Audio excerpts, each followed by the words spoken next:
Alright, so, stuff about nano technology's been popping up lately, making me check back with videos and stuff. Honestly, the first time I ever even heard the word nano was in the first Metal Gear Solid video game when I was like, oh man, 12 or 13. I think that game came out in the early 90s on the PlayStation 1. And they were talking about nanotech then.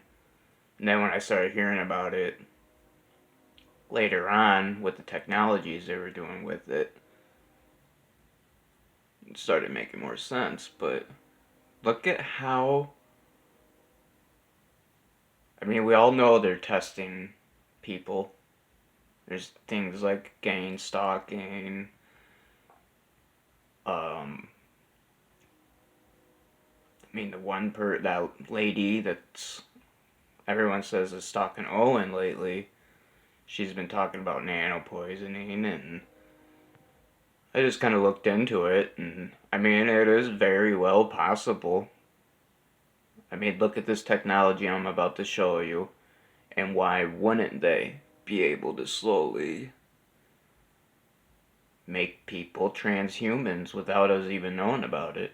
So, just just some thoughts. Let's watch this real quick.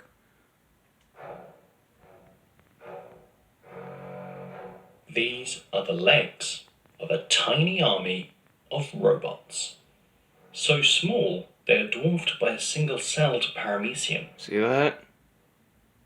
50 years of development in microelectronics have given us a fantastic array of tiny computer systems.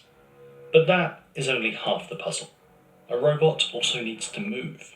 And now, researchers have created a brand new type of actuator which can do it, giving the tiny brains some brawn. Nice. Up until now, making moving parts at the micron scale has proven tricky. Conventional designs often don't function very well when they're that small, while others work but rely on mechanisms like magnetism which can't be easily integrated into existing electronic systems. But the new design, called a surface electrochemical actuator, can be fabricated using similar processes to those used to produce microchips. That means the tiny legs can be added directly to the devices that control them. To make the legs, a 7 nanometer thick sheet of platinum is coated on. Just a thought. What if all of us have these in us unknowingly? And, like, you know how they were saying 5G towers are going to activate certain things in our blood or a vaccination that we take? It just kind of makes me wonder. What if these things are already in us and they just need something like that to start operating? I mean, is this world not going crazy? Is this too outlandish? Whoops. Accidentally went back. Hold on. Where were we? Right there. Lithography, and the excess material is removed. In order to work, the legs need to be in water, but the concept is relatively simple. When a current is passed through the platinum, charged water particles are attracted to the uncoated surface. The force of these particles binding to the metal creates stress on one side of the sheet, and that is what makes it bend. By reinforcing sections of the sheet, the bending can be controlled more specifically, and voila, a tiny robot leg. The robots are equipped with 2 minuscule solar cells. By shining a laser on each one, researchers can create the voltage which activates the front or back legs.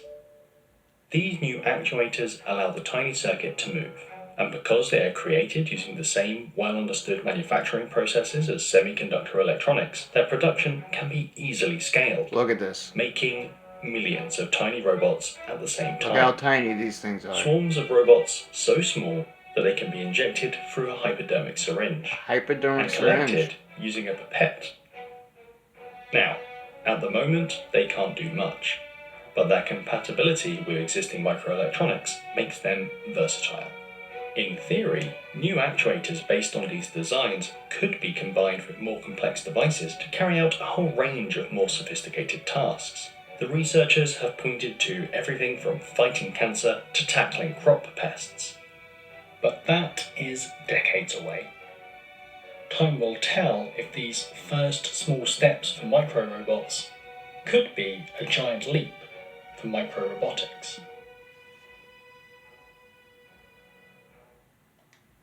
So, I don't know. I don't know if it's because I did go to college for biology, and that was my major. I did mostly take psychology, but I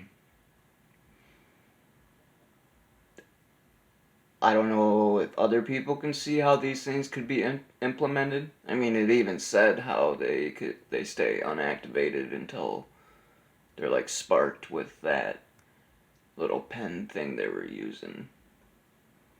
Just makes me wonder, you know. I'm not saying this is just a little theory, a little idea that crossed my brain. I don't know. But it's fun to speculate. It can be scary too. So take it all with a grain of salt, but I mean,